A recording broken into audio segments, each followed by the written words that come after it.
So I'm going to talk a little bit about my experience after completing this program. It's been 12 summers ago. And I'll also share some recent research with you, just to give you an idea of what I'm working on now.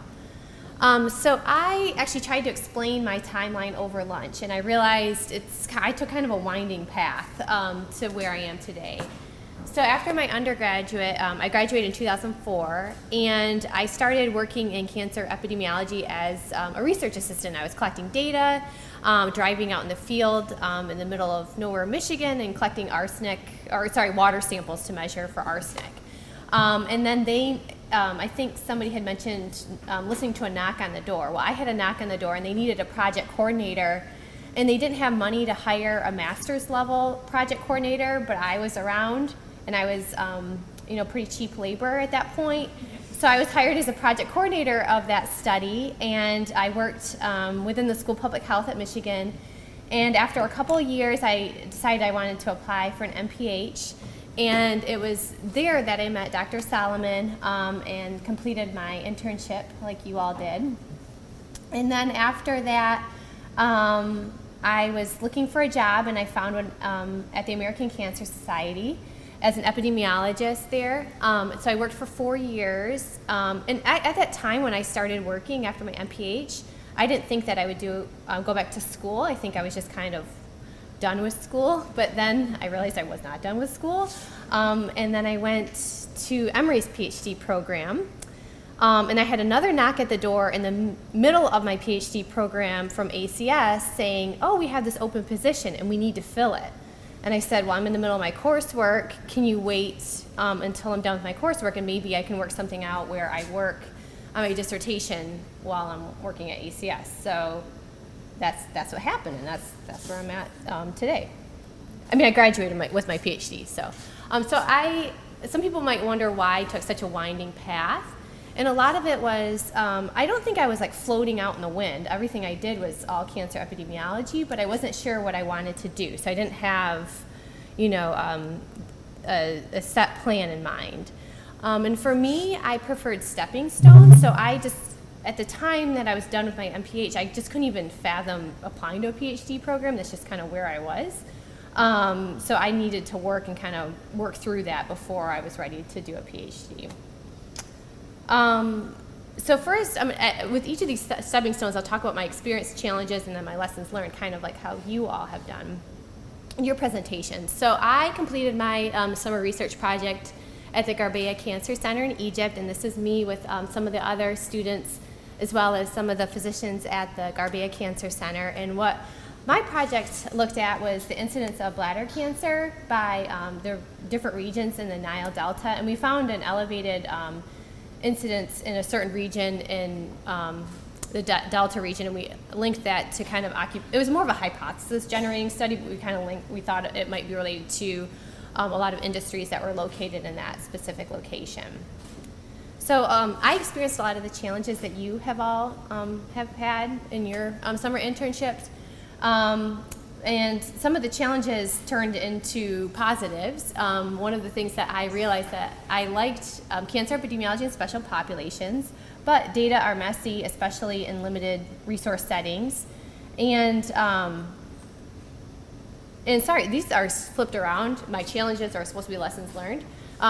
So some of my challenges were time management. So especially when you are finished with your project like you are this summer, you're going to have to manage your coursework and writing up your paper and looking for a job. So I think the second year was a really big challenge. I remember just kind of managing it all. And also kind of, now that you've collected all your data, you have to make sense of it and put it into some type of logical story, like Dr. Chamberlain mentioned.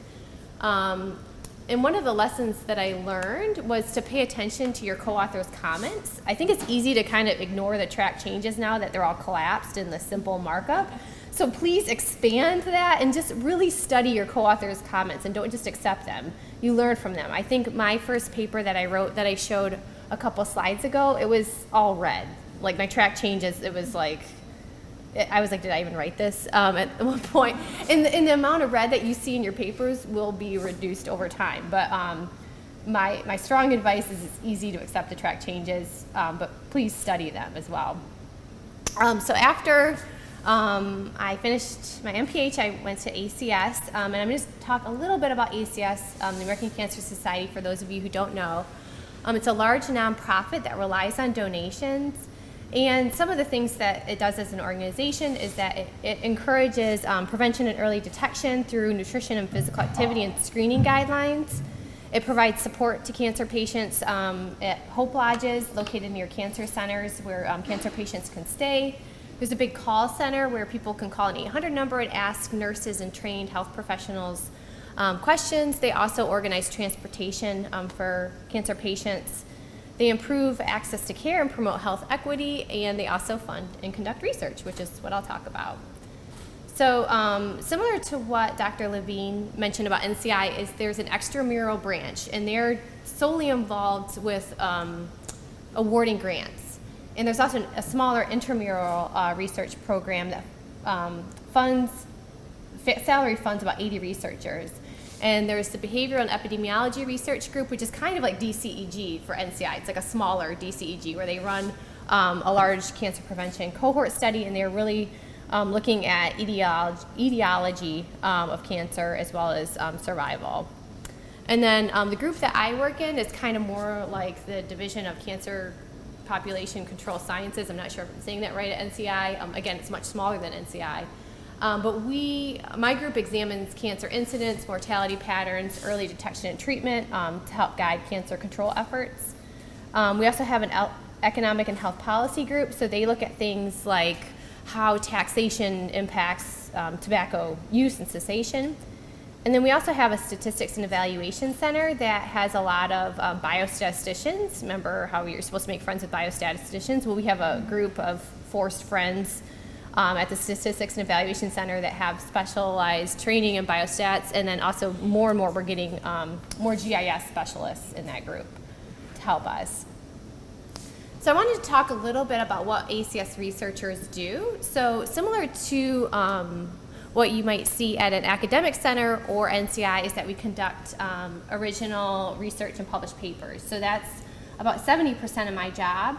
I also answer constituents' questions. So I mentioned that call center. So every once in a while, somebody will call in and ask a question, and then it makes its way through these different channels, and then I end up answering a cancer patient's question about, they got diagnosed with breast cancer, and they want to know about the incidence of breast cancer, screening statistics.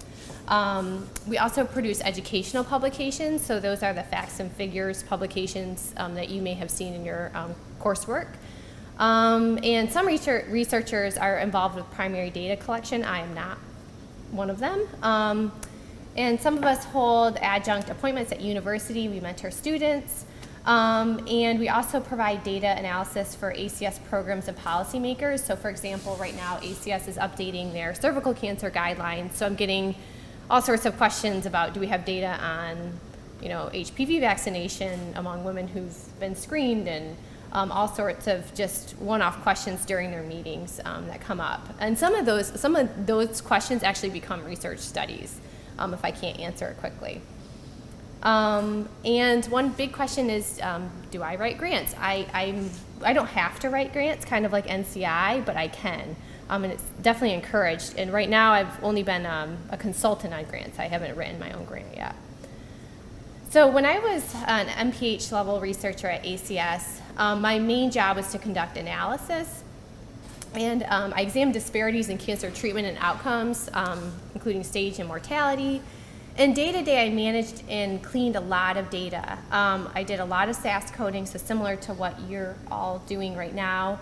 I also help with the educational publications that I mentioned that are more written for a lay audience, which I actually think is a good experience because it's a different type of writing. It's kind of more similar to what you might write just for if you're trying to tell your mom about cancer statistics. One thing that you might be wondering is, I work at the American Cancer Society, and do I miss having a global focus? And I do, but almost every project I do has some aspect of looking at disparities, whether it's by race, ethnicity, or education, or by we're doing more and more research looking at LGBTQ populations as well. Some of the challenges that I experienced with working at ACS was that I was hired in 2008, and my hiring supervisor left after 2 months. And then there was also an economic recession, which if you're working at a large nonprofit and you're the last person that they hired, I was wondering if I was going to be also the first one to leave. Thankfully I wasn't, but it was definitely a trying time, and I felt pressure to make myself useful. I inherited a lot of messy data, but some of the lessons that I learned was that I worked really hard at helping other PIs. So my job was basically to support PhD level researchers, and I started writing their methods. And then then they were like, "Oh, you're pretty good at writing methods. How about you start writing, helping with the results?" And then at some point, they got, a primary investigator got really busy, and they were like, "Why don't you just write the paper?" So that's my first paper that I had the opportunity to write at ACS was kind of like an accident. Again, it's answering the door when somebody knocks, or when they just shove you the paper and tell you to take it. So my advice for you is, if you do end up kind of more in like a support role, being a good analyst can lead to opportunities to lead first author papers and projects. Another thing that I learned that you've all demonstrated is being flexible and making yourself useful. If there's something that needed to be done, I did it. So after about 4 years at ACS, I realized that I wanted to lead my own research. I liked writing my own papers. I liked kind of coming up with research ideas. So I applied to, I think, 4 different programs, and I wanted to stay in Atlanta, so I really focused a lot of effort into getting into Emory's PhD program, and I was fortunate enough to get into their program. And similar to other PhD programs that some of you are in, there's 2 years of coursework. As part of Emory's funding structure, they funded our first 2 years, but as part of that, we had to do teaching and research assistantships. Then I took a qualifying exam after 2 years. Then I had to write a dissertation proposal, and then during my dissertation phase, I began working at ACS, as I mentioned earlier. Some of the challenges with the path that I took with taking a longer break in between my MPH and my PhD was returning to the classroom, and I actually had to retake the GRE because my scores had expired.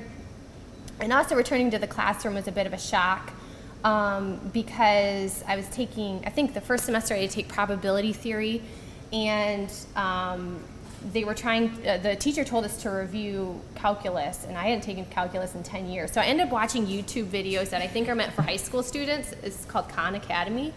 So I literally just relearned calculus just so I could do the underlying math to pass this class. And as you can, I opened up one of my binders for one of my classes, and I ended up, I took the class the first year as a student, and then the second year I just asked the professor to sit in it so I could pass the qualifying exam. So I definitely felt like the students who went straight through from their MPH were just, they were a little more sharp with their classroom skills. And I also think, for me, it worked out really well working while I wrote my dissertation, but I had a very supportive advisor. I had a very supportive boss. I made sure that they got along well. I made sure that everybody knew what was going on. So if you do find yourself in that position, I think it can work out, but you just have to really make sure that all your mentors are on board, and you have to bring them together. And I was constantly communicating with them. They were probably getting annoyed at me at some point, but I checked in a lot to make sure that they were both happy with what I was doing. Some lessons I learned through my PhD program was that I like teaching a lot, but maybe only occasionally. I also really love the academic environment, but for me, I think the opportunity at ACS, I just answered it. So I think it ended up being a really good thing for me. And another thing that I didn't think about a lot when I was applying for a PhD program, but it really worked out, is that I think a good culture of your PhD program and support matters. I was just around a bunch of really nice students, really helpful professors, and I think that experience would not have been as positive if there wasn't kind of those, I don't want to say soft things, but you can just kind of get a feel for the people that you're around, and it made it such a nice experience for me. So returning to ACS. So now I have a different title. As a PhD researcher, what's different? One of the things is that I have a much higher responsibility to publish. I also kind of switched my research topic to cancer screening because ACS needed somebody to fill that gap. I'm also managing / mentoring other researchers, which is far more difficult than I ever would have thought. I think it's easier being a mentee than being a mentor and managing other people. The people I manage and mentor are fantastic. They're very sharp, but they keep me on my toes. I'm learning a lot from them, and I feel like not that I'm working for them, but I want to make them proud, and I want to support their work.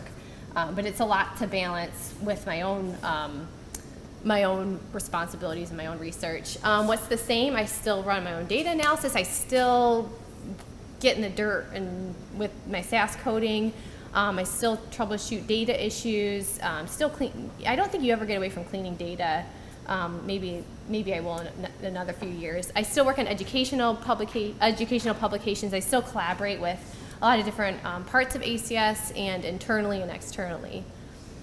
So I'm going to talk just a quick few minutes about cancer screening research. And most of what I do is I look at disparities in receipt of cancer screening. I also have worked on some papers looking at quality of cancer screening and looking also at the impact of achieving cancer screening goals and how to achieve those cancer screening goals, such as the Healthy People 2020 goals.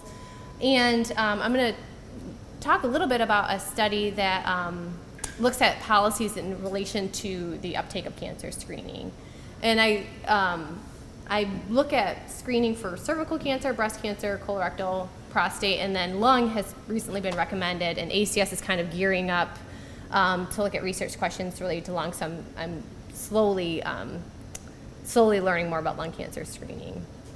So now I'm going to take just a few minutes to talk to you about a recent research study, and I had a hard time picking out which one you might find most interesting. And now that we're at the end of the day, it's a little more complicated than I had thought. So I hope you all stick with me. And I wanted to present a study that we did looking at Medicaid expansion in relation to colorectal and breast cancer screening, mainly because it's been in the news a lot. Some states expanded Medicaid, some states didn't. And there's more and more research coming out about how Medicaid expansion improved or didn't improve health outcomes for people. And we were getting questions from our policy team wondering about how the Affordable Care Act was impacting breast and colorectal cancer screening. So we conducted a study, and it was published in the American Journal of Preventive Medicine a couple months ago. And this is an important study because insurance is a really important predictor of cancer screening.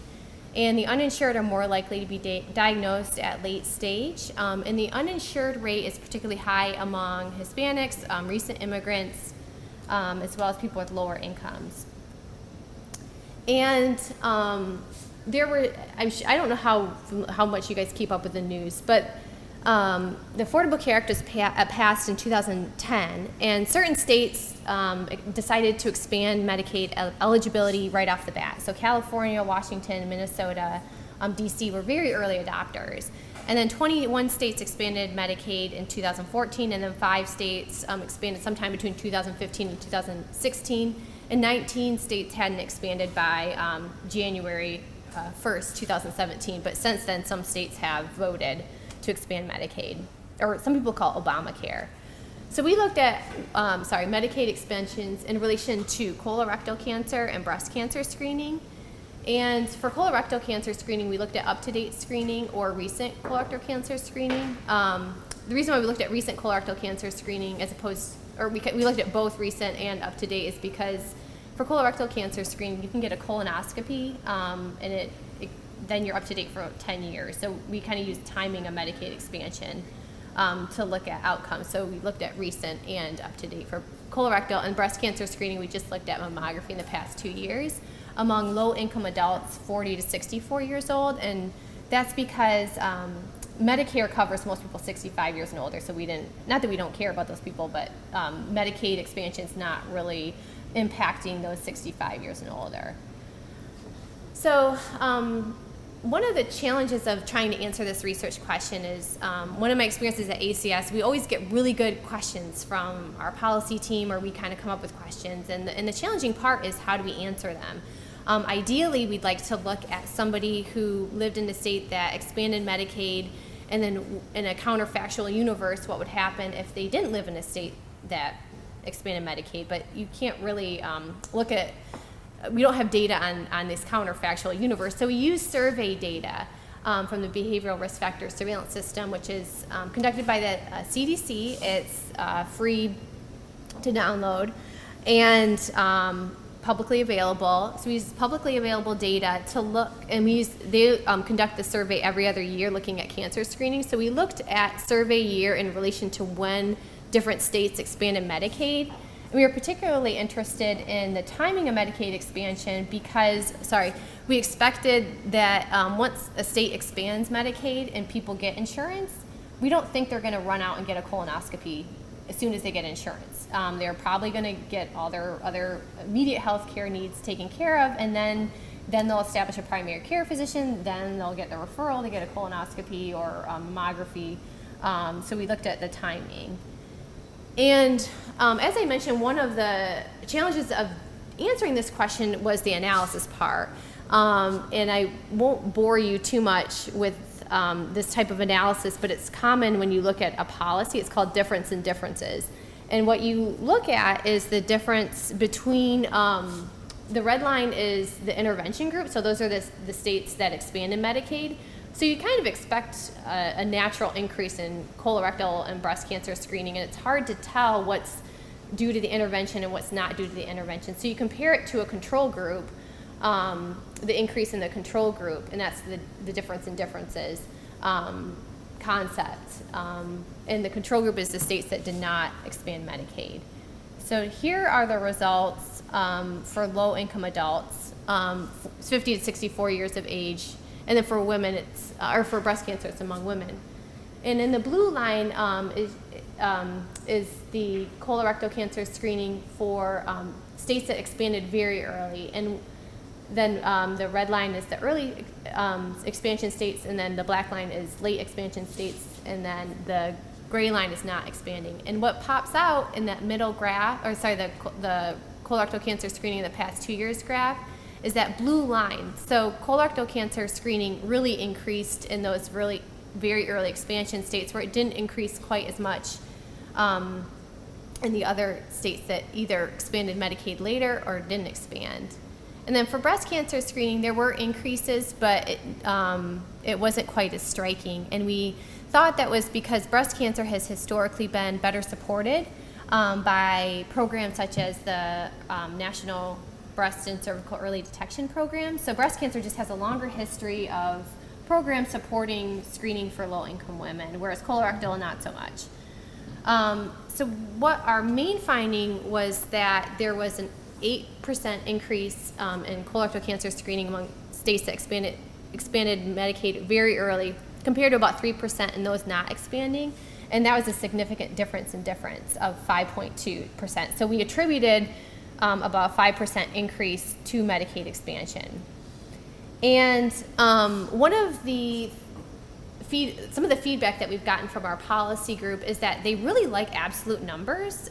Usually when you're conducting statistical analysis, or I don't care about absolute numbers, but more and more I've started to incorporate absolute numbers into my research.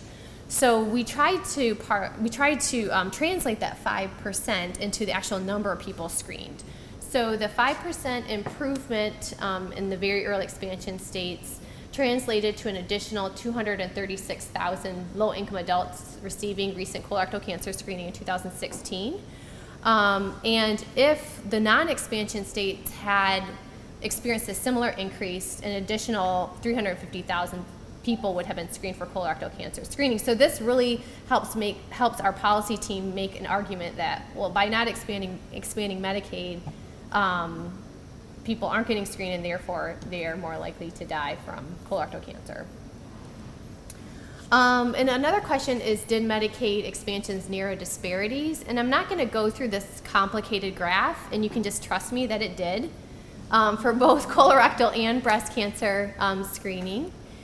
And the conclusions of the study was that colorectal and breast cancer screening among low-income adults did increase after Medicaid expansions following the Affordable Care Act, but the increases were largest and statistically significantly greater for recent colorectal cancer screening in those very early expansion states. And that large-scale improvements in cancer screening may take time. Our hypothesis that it might take people a little bit of time to get screening was shown in our data. And that socioeconomic disparities in colorectal and breast cancer screening narrowed more rapidly in Medicaid expansion states than non-expansion states. But it's important to note that even though they narrowed, inequalities still persist. So the problem is still there, albeit it narrowed. So I'm going to talk a little bit about moving from that specific research study to challenges of my current position, or some of the things that I experience and trying to do my job, is balancing my personal research interests within a large organization. A lot of times I'm asked questions and pulled away from things that I really like working on to answer important questions for our policies team, or as I mentioned, the guidelines group. And another challenge for me was starting up a research portfolio at ACS. I was one of the only cancer screening researchers when I started 5 years ago, so it was I kind of had to build up a little bit of a program, and that was challenging. And I had to use mentors from other organizations, and thankfully my boss is fantastic. He's really supportive. It's just not his area of research. Another thing that I'm always trying to balance is building expertise versus being a generalist. So I kind of straddle between wondering if I'm being a jack of all trades or a master of none. I don't know if you've heard of that. And as my responsibilities grow with helping other people with their research, blocking time for my own work can be a challenge. And some lessons I'm still learning is peers at work, even in other disciplines, can offer great advice. My advice to you is, if you find somebody maybe even 5 years older or ahead of you in your career, they can be a really good sounding board. I have a couple of people like that at work, and they just kind of help me. They just give me career advice. They give me advice on one of them gave me advice on this presentation. Really helpful. And as others have mentioned, healthy work-life balance, it's challenging to maintain that, especially if you have a family. I have a young child, so I have to be very disciplined. I have become a lot more efficient at my work, and it takes a lot more discipline just to sit down and write, and I kind of have to block off my calendar a lot more than I used to. I think Jackie may have mentioned this with NCI. One thing that working in non-academia is very nice to work at ACS, but also I try to maintain ties to academia, and I do that by mentoring at Emory University and collaborating with academic researchers. And again, I think it's important to continue to pay attention to your co-author and reviewer comments and identifying themes. So for example, I used to get feedback that I included too much detail, so then I backed away from including details in papers. Now I'm being told I'm not giving enough detail. So I need to, it's kind of like I'm overshooting these different feedbacks. And some final thoughts for me, from where I sit, is it's okay to be unsure, but don't let it paralyze you. Don't use it as an excuse not to do something, but it is okay. And evaluate what's important to you and what your skills are, and reevaluate over time, because it might change.